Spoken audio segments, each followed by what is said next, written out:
Ops.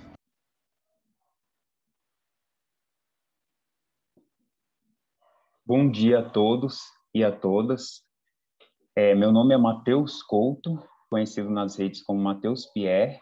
Eu vou ser um dos representantes da Estação Espacial de Engenharia em Marte e, através desse projeto, eu pretendo apresentar para vocês a minha ideia, como começou, como que as atividades serão feitas, serão executadas nessa Estação Especial de Engenharia em Marte. E também aproveito a apresentação para começar falando que o nome dela é Arcádia.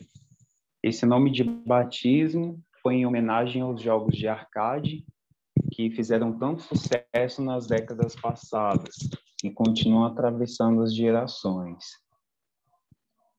Se alguém tiver alguma dúvida ou quiser interromper por algum motivo, por favor, fique à vontade. A partir de agora, eu não estou acompanhando o chat, então eu vou começar a apresentação, ok?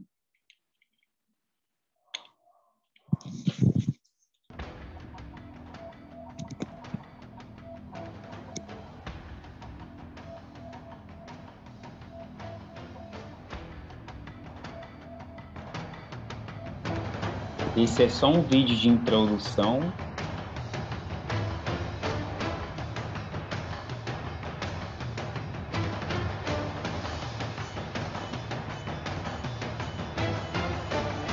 Um asteroide que vai se aproximando de Marte, e nós temos alguns satélites em órbita.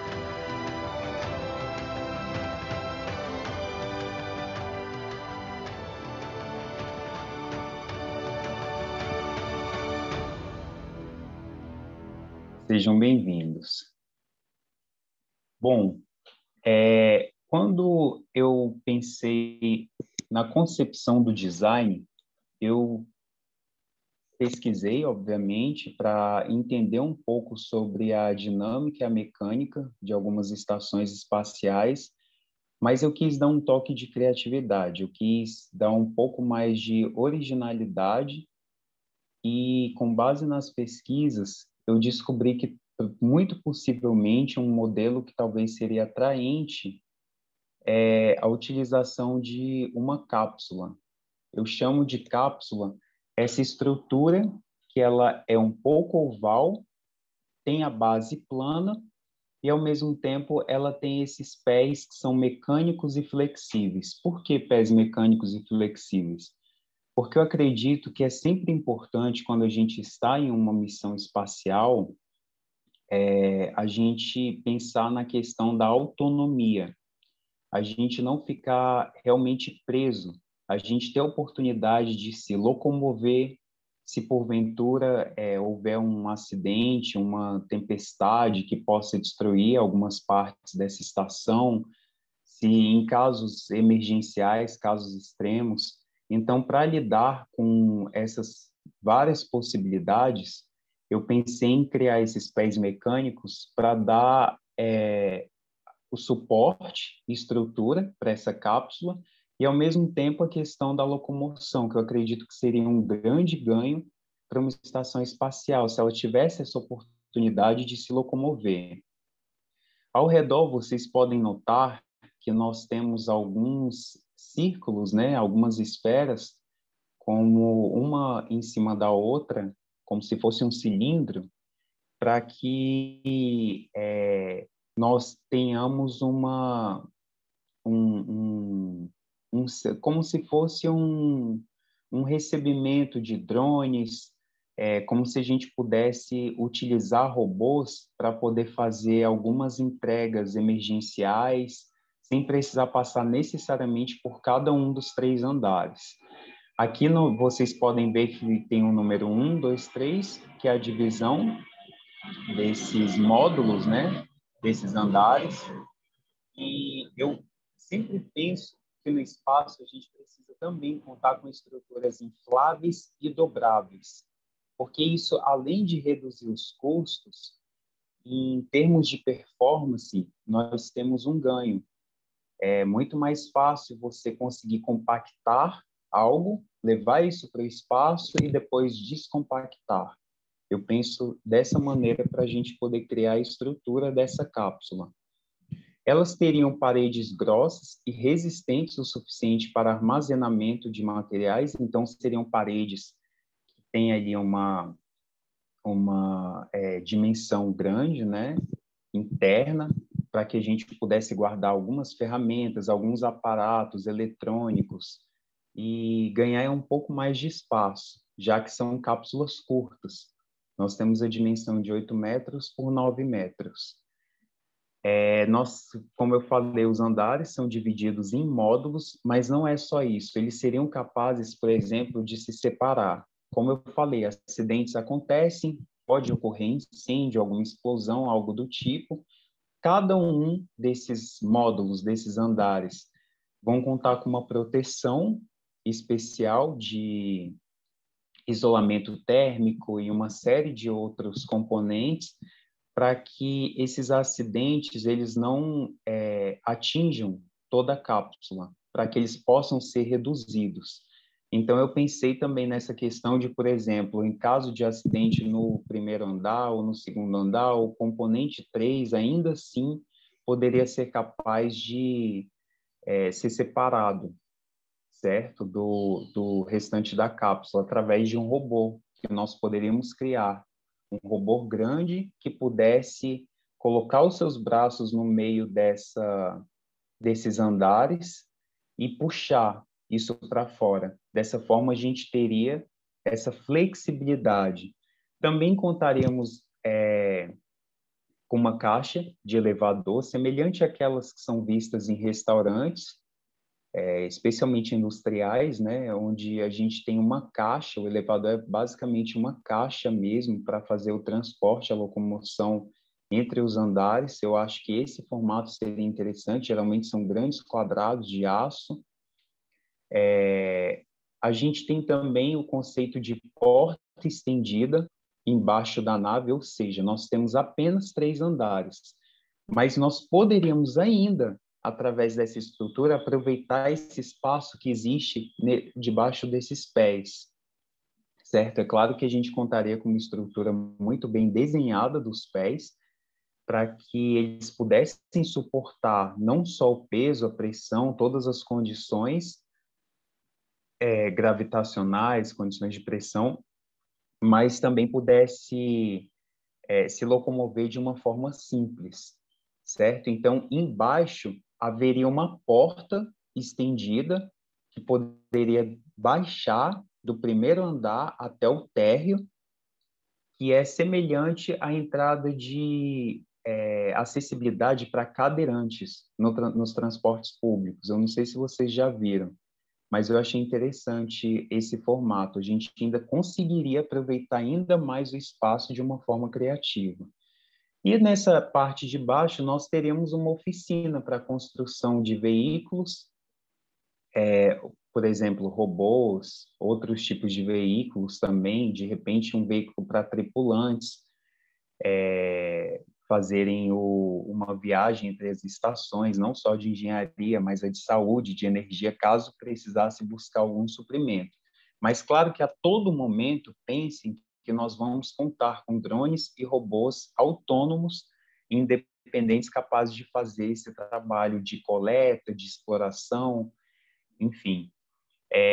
Obviamente, é importantíssimo a gente contar com diversos geradores de energia, caso a eletricidade venha falhar, também por algum motivo eventual. Mas não é só as cápsulas. Eu fiz uma pesquisa um pouco mais além e eu descobri que já é feito em Marte um tipo de cobertura dos habitats, como eles chamam. Só que nesse caso eu quis trazer essas coberturas para essas cápsulas.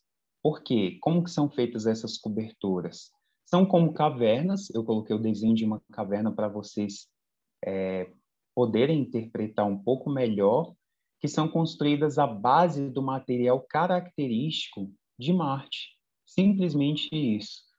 É uma forma economicamente viável de poder fazer isso e poderia ser feito com uma impressora 3D por exemplo, é uma grande solução efetiva para reduzir custos. Isso já é feito pela NASA. Nós poderíamos adaptar as necessidades de cada cápsula, mas isso gera uma proteção. E eu acho que no espaço é sempre importante a gente se prevenir, a gente planejar, mesmo que situações possam não ser tão adversas naquele momento ou nas nossas previsões. Elas são semelhantes às conchas, e esses robôs, que são os autônomos, como vocês podem ver, alguns robôs que têm alguns braços, a gente tem drones também, eles teriam características modulares, ou seja, como eu falei para vocês, eu gosto muito de pensar em algo, uma matéria no espaço de uma forma modular, onde ela pode crescer ou diminuir de tamanho. Essa escalabilidade permite, por exemplo, que esses robôs possam se juntar ou se separar com outro do mesmo tipo, incluindo drones. Então, eles poderiam crescer, por exemplo, esses braços poderiam se unir, eles são, como é que eu posso dizer? Eles são estendidos, né? Vocês podem ver aqui na base que ela tem uma abertura para poder sair esses braços, estender esses braços, né? Para eles poderem fazer essa construção com base no solo, na poeira de Marte. Então, é importantíssimo a gente pensar em estruturas compactas, para que elas sejam cada vez mais dinâmicas e possam otimizar todo o espaço, toda a questão operacional desse tipo de trabalho.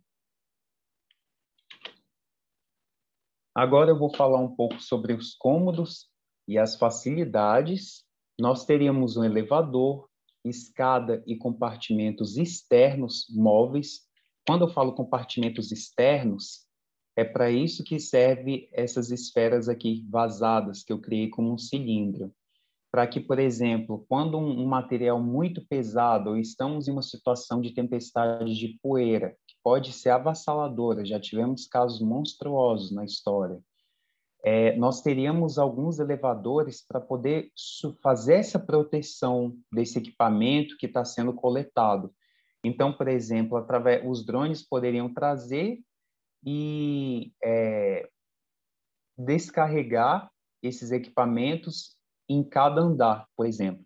Isso traria um pouco mais de facilidade, né? A gente teria uma forma mais direta de fazer o descarregamento desses materiais.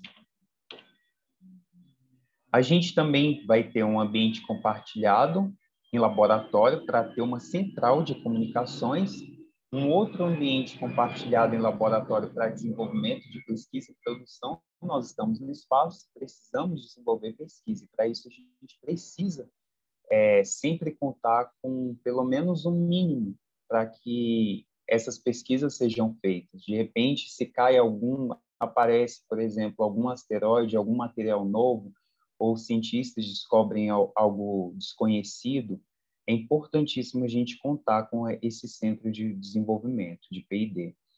Mas também nós vamos ter, nesse mesmo laboratório, um outro ambiente compartilhado para a construção de equipamentos e protótipos, manufatura digital, como, por exemplo, as impressoras 3D. Nós temos, de acordo com a apresentação do professor, um local específico, uma estação específica para poder acomodar esses tripulantes. Mas eu penso que, como uma necessidade básica, contar com um banheiro compacto, com chuveiro, vaso sanitário, pia, espelho, seria interessante. Pelo menos para que eles pudessem, já que eles estariam ali possivelmente muitas horas, eles pudessem contar com um apoio a essas necessidades, né, individuais. A gente também vai ter uma oficina para manutenção e reconstrução de veículos mecânicos. Essa oficina eu pensei justamente lá no térreo, aqui embaixo, junto com esses pés mecânicos e flexíveis. Nós teríamos uma área de estoque com armazenamento internos em paredes, como eu falei, seriam paredes com camadas grossas, em paredes de peças e componentes de engenharia. Então, a gente poderia fazer o armazenamento de materiais para evitar o acúmulo ou superlotação num determinado espaço, considerando que nós temos um espaço limitado. Obviamente, contaremos com móveis planejados para a configuração otimizada do espaço, ambientes pressurizados para fornecer condições de vida à equipe, né? Apropriação de racks móveis para realização das atividades e ganho de espaço. Esses racks seriam semelhantes a um rack de televisão, por exemplo, onde, através, por exemplo, são como estantes, microestantes, né? Elas não são gigantes, mas esses racks, eu fiz um estudo também sobre arquitetura e vi outros casos de uso lá em Marte.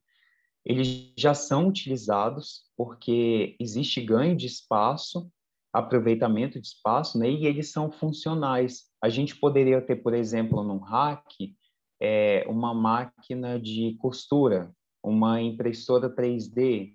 Então, esses racks, geralmente, eles seriam como portas giratórias, né? Nós teríamos vários racks em um ambiente, sem a necessidade de contar com tantos móveis, tantas pilhas de mesas, cadeiras e etc.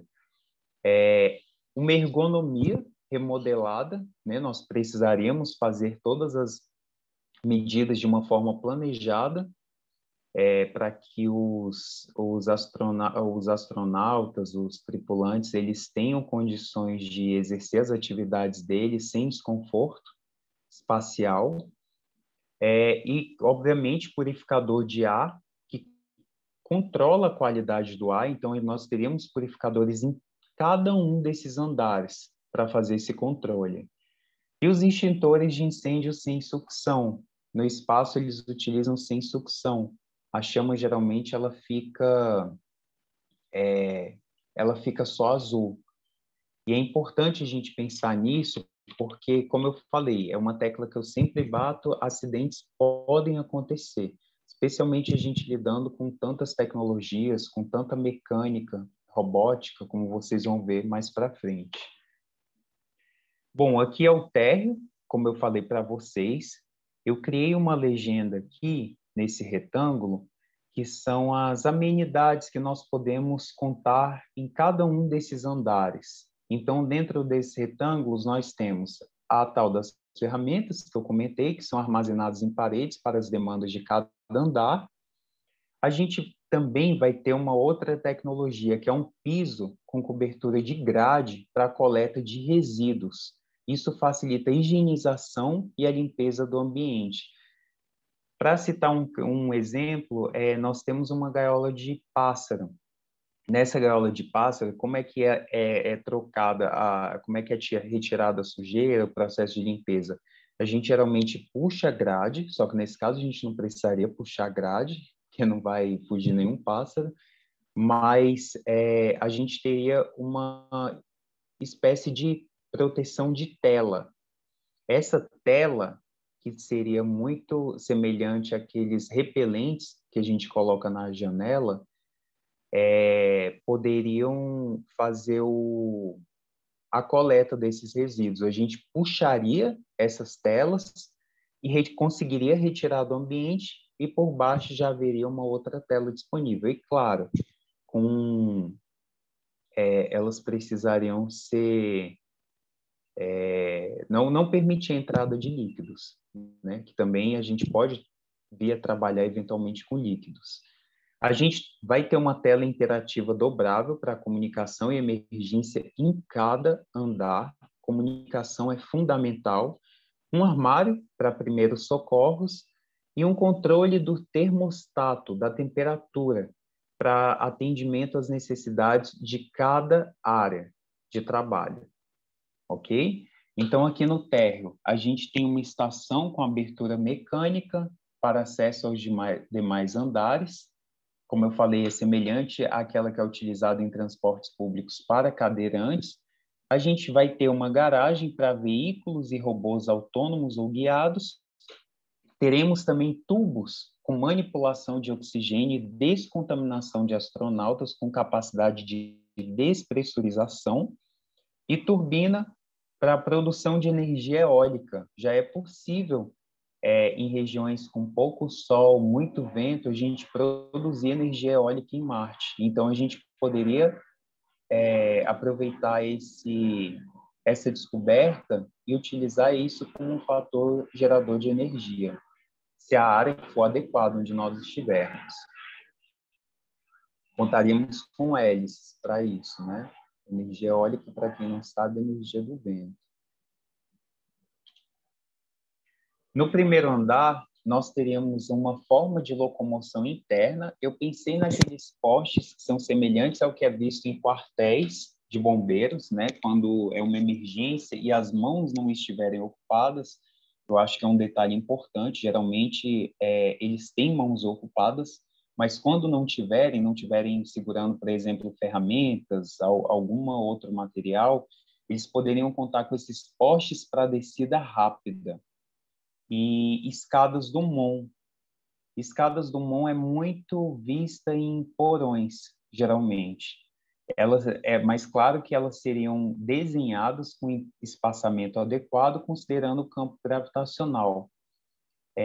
Os astronautas, em um pulo de um astronauta, por exemplo, em Marte, tem um ganho até 3 vezes maior do que a gente pular e já cair aqui na Terra. Então, a gente faria esse desenho de acordo com essa necessidade. A gente também vai ter um transporte em área interna de materiais e equipamentos, como eu falei, através de um elevador de carga, semelhante ao que é visto em restaurantes. A gente vai ter um transporte em área externa, como eu falei, são aquelas comportas que ficarão expostas nesses cilindros, nessas camadas, para questões emergenciais, precisou de um equipamento, não dá tempo de começar daqui de baixo. A gente vai ter esse dinamismo. Os drones, eles vão ter plena capacidade de poder descarregar equipamentos ou qualquer outra necessidade nesses andares específicos, sem precisar começar daqui do térreo, esperar aquela porta mecânica baixar e precisar percorrer cada um dos andares. Nós teríamos uma área de higienização básica e pequenos contêineres para limpeza, né? É importante a gente contar sempre com materiais de limpeza para poder limpar peças. De repente, alguém deixa escorrer, por exemplo, um líquido numa mesa do laboratório. Então, é importante a gente fazer esse controle de higienização. E ter isso acessível, né? Banheiro compacto, com cortinas para privacidade, né? Como eu falei, vai contar com vaso sanitário, pia, chuveiro também. E a capacidade de expansão da estação espacial. Quando eu falo capacidade de expansão, é que ela pode ser escalável, ela pode crescer. Então, é importante a gente pensar nisso também. As necessidades, elas variam, uma necessidade nunca é fixa, ela é sempre muito dinâmica, né? O mundo que a gente vive hoje é muito dinâmico. Então, se, por exemplo, chegarem novos tripulantes ou novas descobertas, darem início a uma nova missão, a gente poderia comportar esses novos tripulantes. Ou até aparatos mesmo de engenharia que a gente poderia, que é grandes o suficiente, mas que ocupariam muito espaço, a gente poderia comportar fazendo a expansão dessa estação espacial. Como eu falei de autonomia, eu penso que nessa estação de engenharia seria interessante a gente contar com materiais que já pudessem reconstruir ou acoplar a mesma estação, né, ou uma outra estação espacial. Por exemplo, se a estação da saúde quisesse ser integrada com a estação de engenharia, nós poderíamos ter a oportunidade de fazer esse acoplamento, essa acoplagem, certo? Caso também tenha algum dano acidental, nós precisaríamos ter materiais ali disponíveis para poder reconstruir essa estação de engenharia. E isso dá liberdade, independência, autonomia. São 3 palavras conectadas. No segundo andar, nós teríamos os laboratórios e a área central, por exemplo, de telecomunicações, com acesso às telas presentes em cada um dos módulos para videoconferências.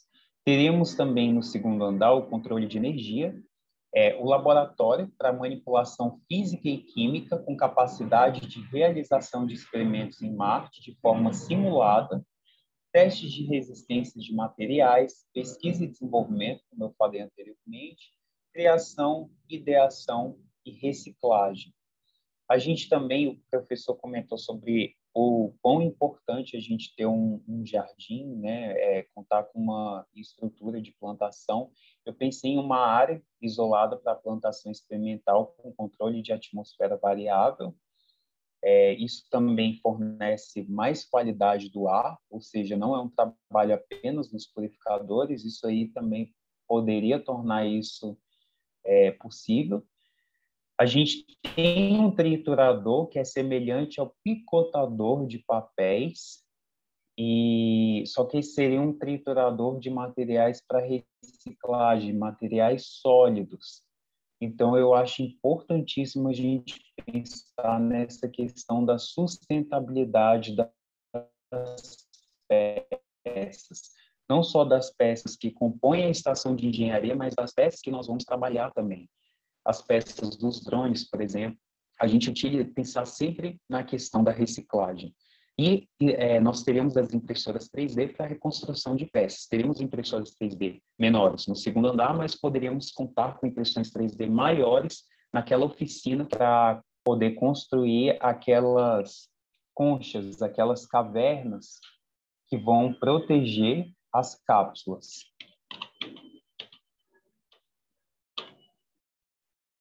No terceiro andar, como vocês podem ver na estrutura, ele é um pouco mais curto, né? Ele é bem menor em comparação com os outros que têm um teto plano. Então, aqui, no terceiro andar, nós precisaríamos reduzir. Eu pensei em uma área de armazenamento para controle de materiais e reposição de peças que sejam muito importantes, elas não vão estar somente nas paredes internas, que já seriam um aproveitamento de espaço, mas a gente podia contar também com algumas prateleiras para fazer esse armazenamento de reposição de peças, por exemplo, certo? A gente também mexe para preparo de comida e bebidas rápidas, e uma pequena área de interação para socialização entre os profissionais, com uma mesa oval e algumas cadeiras. Uma mesa oval, ela otimiza o espaço. Muito se fala em design de interiores, arquitetura, sobre a possibilidade de você utilizar uma mesa redonda, uma mesa oval, como um aspecto funcional no ambiente. Aqui eu coloquei alguns adicionais. Nós, obviamente, faremos a utilização do modelo de realidade aumentada, né, do metaverso, para fins de entretenimento, atendimento. Por exemplo, um dos nossos tripulantes tem uma necessidade psicológica. Nós poderíamos entrar em contato com a estação de saúde e poder prestar atendimento, ou seja, serviços, mas não se aplica somente a isso. Eu falo atendimento na esfera mesmo de você ter uma interação com pontos distantes ou até do planeta Terra, cursos guiados, treinamentos e comunicação em tempo real. Nós também poderíamos fazer uma tokenização da estação de engenharia, com uso da tecnologia blockchain para futuros investimentos. O que seria essa tokenização? Essa tokenização, muitos têm falado sobre tokens não fungíveis, né? Que são os NFTs.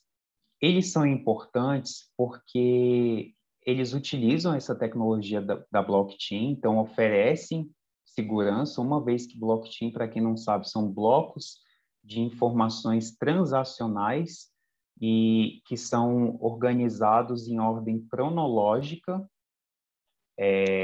Por isso, como se fossem correntes. Então, por isso o termo block, porque são blocos, e chain de corrente, a forma como eles são organizados. Então, eles conseguem, a informação de uma transação consegue chegar do início ao fim sem uma interrupção.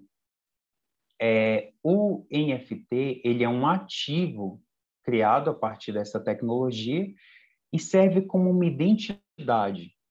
Nós sabemos, como, por exemplo, que a Mona Lisa realmente autêntica, ela está localizada no Museu do Louvre, lá na França. Mas nós sabemos que é perfeitamente possível a gente conseguir colocar um quadro da Mona Lisa, uma cópia, na nossa parede, em tamanho real. Pode ser o mesmo tipo de expressão artística, pode ser uma cópia perfeita, mas a gente sabe que a original tem uma identidade e ela pertence ao Louvre. Então, NFT é basicamente isso. É o que é uma identidade dessas obras que são feitas. Então, eu vejo a tokenização como um recurso muito inteligente para a gente poder atrair, por exemplo, investimentos de qualquer cidadão do planeta Terra ou de engenheiros, de entusiastas, que é muito mais interessante do que as plataformas de crowdfunding, né? O NFT, nós poderíamos, por exemplo, através disso, para quem não sabe também, é possível você colocar como NFT uma imagem, um texto, um som, um GIF, como é visto na internet, inclusive memes já são feitos, mas qual é o ponto interessante aqui para esse objetivo do projeto? Fazendo essa tokenização, nós poderemos vender ativos digitais, ou seja, por exemplo, insígnias dessa missão, nós poderíamos desenhar insígnias e vender essas insígnias, disponibilizar nas plataformas de NFT para comercialização, onde as pessoas que adquirirem essas insígnias específicas, sempre mantendo o tom de exclusividade, originalidade, então, uma insígnia para cada objetivo. Essas pessoas estariam contribuindo, ou seja, nós estaríamos arrecadando fundos para que elas tivessem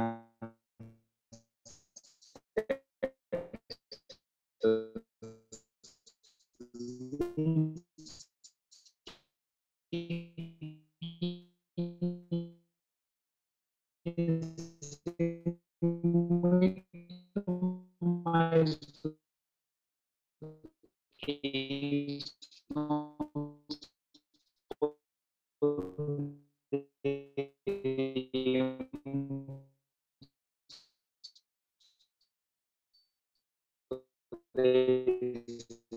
exemplo, instalar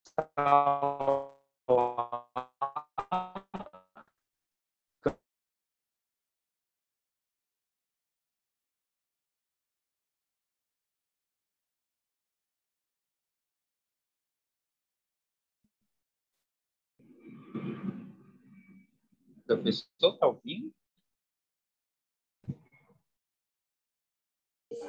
Deu uma cortadinha aí, mas pode continuar. Ah, perfeito. Como eu falei, nós podemos fazer uso das tecnologias que já estão presentes na indústria 4.0, como a internet das coisas. Nós pensamos em produzir uma automação do inteligente das tecnologias. Então, por exemplo, esses ambientes, esses purificadores de ar, eles poderiam ser acionados através de dispositivos, seriam basicamente semelhantes a uma casa inteligente,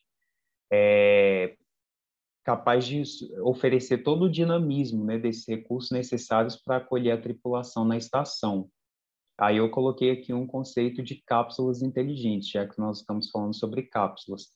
Robótica avançada, cibersegurança, Big Data e computação em nuvem. A capacidade de você trabalhar de forma analítica com os dados é super importante, né? A computação em nuvem como uma infraestrutura necessária hoje em dia, especialmente para quem lida com uma grande massa de dados. Cibersegurança por questão de proteção mesmo. A gente poderia contar com sistemas mais seguros, né, para poder oferecer esse tipo de proteção. E a robótica avançada, que é a tecnologia que vai possibilitar a substituição, por exemplo, dos humanos por robôs em tarefas de fabricação, serviços também como limpeza, manutenção, como vão fazer o trabalho desses braços aqui, por exemplo. Eles estão substituindo humanos, certo? Eles estão construindo essa cobertura, essa concha, essa caverna, ou como vocês quiserem denominar, essa rede de proteção de forma autônoma. Então, eles estão substituindo os humanos. Aqui na hierarquia de comando, eu desenhei de uma forma assim que pudesse ser o mais aberto possível. Nós temos um comandante, temos um pesquisador, uma pesquisadora-chefe. Seria muito importante o papel da mulher, né, visto que hoje o espaço na ciência e tecnologia está dando muita abertura para esse tipo de empoderamento feminino. Teremos o pesquisador de P&D, o engenheiro mecânico, o engenheiro robótico, e um técnico, de repente um técnico, por exemplo, da estação de saúde, para poder oferecer proteções, segurança de saúde mesmo para esses astronautas, ou até técnicos, por exemplo, capazes de reparar as peças. Um engenheiro mecânico ele precisa focar naquela atividade específica, no trabalho que ele está desenvolvendo. Então, um técnico com o treinamento necessário, poderia ser perfeitamente capaz de fazer uma reposição, uma troca de alguma peça ou conserto de um equipamento. Quando a gente fala em gestão, é importante sempre pensar em uma cultura compartilhada, e na soft skills, cultura compartilhada é pensando que do topo até a base dessa hierarquia, todos têm uma responsabilidade, uma divisão de papéis bem definida e um senso de cultura compartilhada, ou seja, um trabalho colaborativo. Cada peça dessa hierarquia tem igual importância.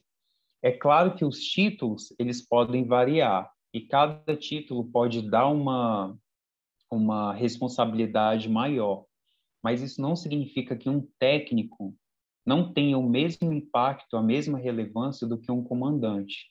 Ele é perfeitamente capaz de poder criar essa cultura dentro dessa estação. Soft skills, para quem não sabe, são as habilidades interpessoais, então é importantíssimo a gente contar com empatia, levando em consideração que todos eles vão estar confinados. É importante a gente fazer uma medição dos níveis sociais, né, níveis psicológicos dos membros dessa equipe.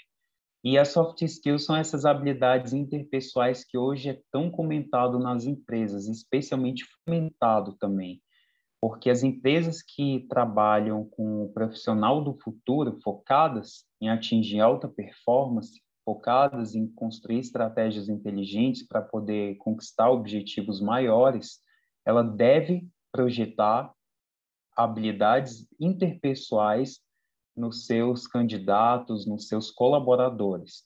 Então, por exemplo, a empatia, como eu falei, trabalho em equipe é fundamental. Duas pessoas brigando ou uma pessoa querendo fazer tudo sozinha, com centro, com controle, é prejudicial para a equipe. A comunicação assertiva, ela precisa ser extremamente fundamental. Comunicação não agressiva, resolução de problemas, que eu acho que é um dos focos mais importantes também buscado nas organizações hoje, e isso se aplica no espaço. Quando você tem uma pessoa, um profissional focado em resolver problemas, ele não cria mais problemas. Ele faz uma autogestão de si para poder resolver aquilo, para poder se comprometer a atender à responsabilidade que lhe foi designada. E uma cultura ágil. Muito se fala hoje em dia sobre Scrum, sobre metodologias ágeis. Eu acho importantíssimo cada um poder fazer suas entregas de uma forma paralela. Nós teríamos formatos de reuniões, poderíamos contar com sprints, que são basicamente as entregas.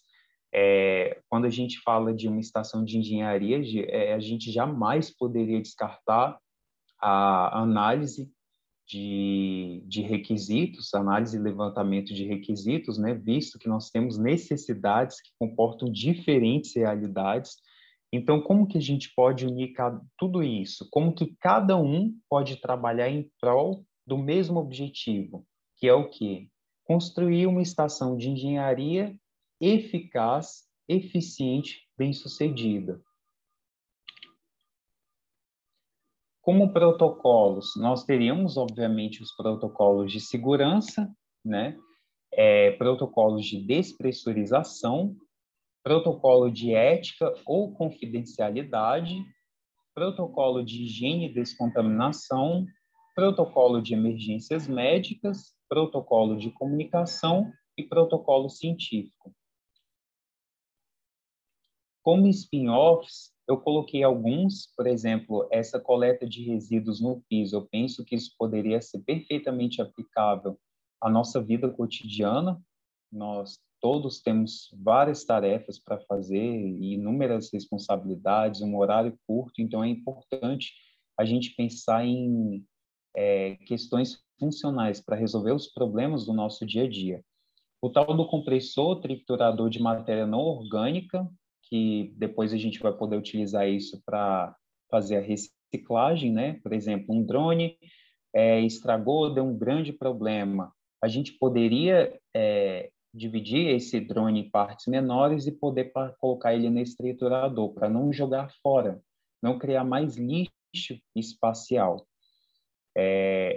Poderíamos contar também com um armário com luzes ultravioletas, sem necessidade do uso de água, para a questão dos uniformes. Então, os uniformes eles poderiam ser higienizados através dessas luzes ultravioletas.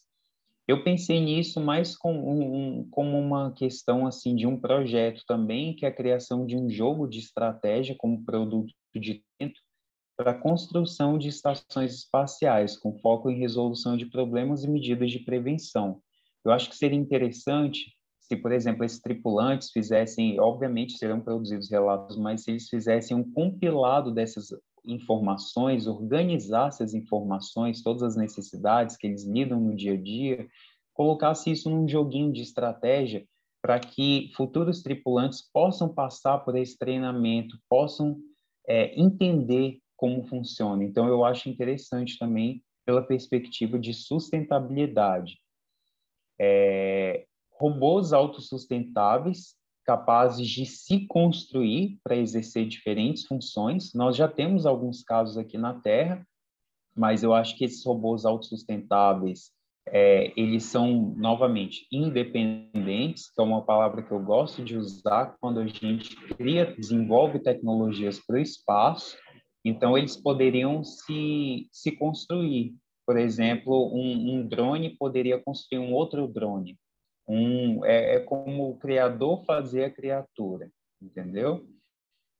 Veículos de entrega subterrâneas em casos de tempestade de poeira. Então, eu penso que a gente poderia usar também a terra, algum tipo de robô, de veículo capaz de poder, por exemplo, fazer o descarregamento de uma peça, um equipamento já na estação, naquela garagem lá no térreo da estação.